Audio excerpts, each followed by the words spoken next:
اعوذ باللہ من الشیطان الرجیم بسم اللہ الرحمن الرحیم الحمد للہ والصلاة والسلام علی اہلہا ولعنت علی اہلہا اما بعد۔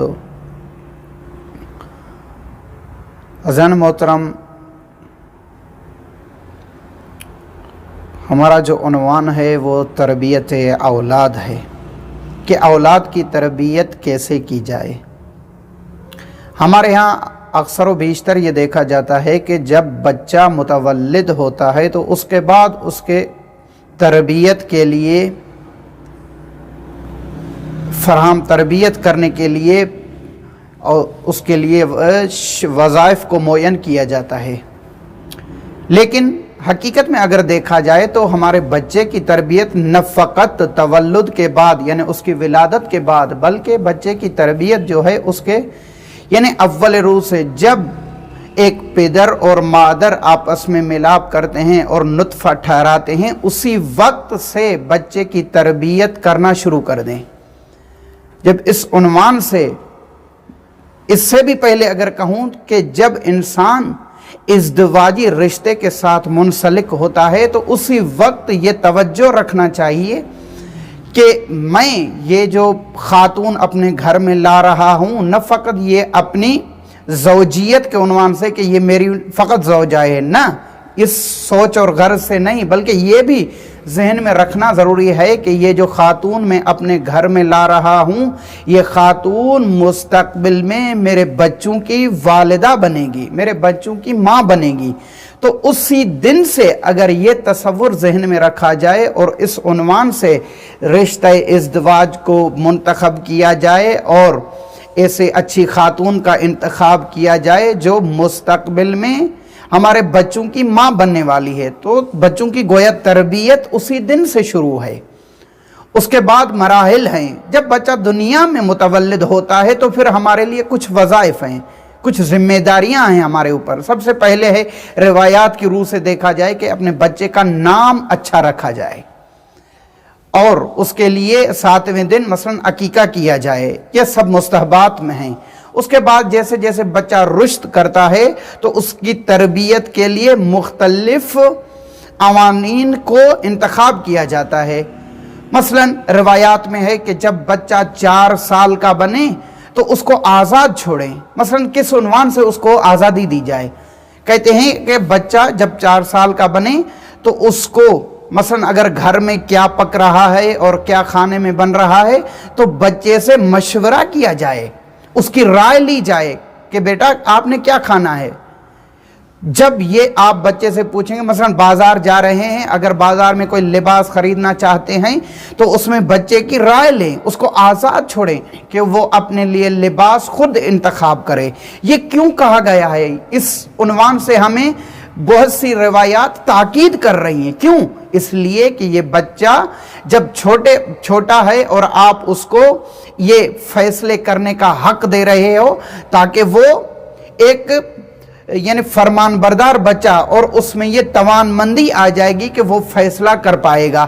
جب اس کو یعنی بچپن میں ہی اگر بچے کو مایوس کرنا اور کمتری کا شکار رکھا جائے تو وہ بڑا ہو کر کوئی فیصلہ نہیں کر پائے گا اور کسی منزل تک نہیں پہنچ پائے گا۔ اس لیے روایات کی روح سے دیکھا جائے کہ بچے کو بچپن سے ہی اختیار دیا جائے تاکہ وہ اپنے فیصلے خود کرے۔ مثلا چند نکات ہیں جو تربیت کے عنوان سے زیر غور ہیں روایات کی نگاہ میں۔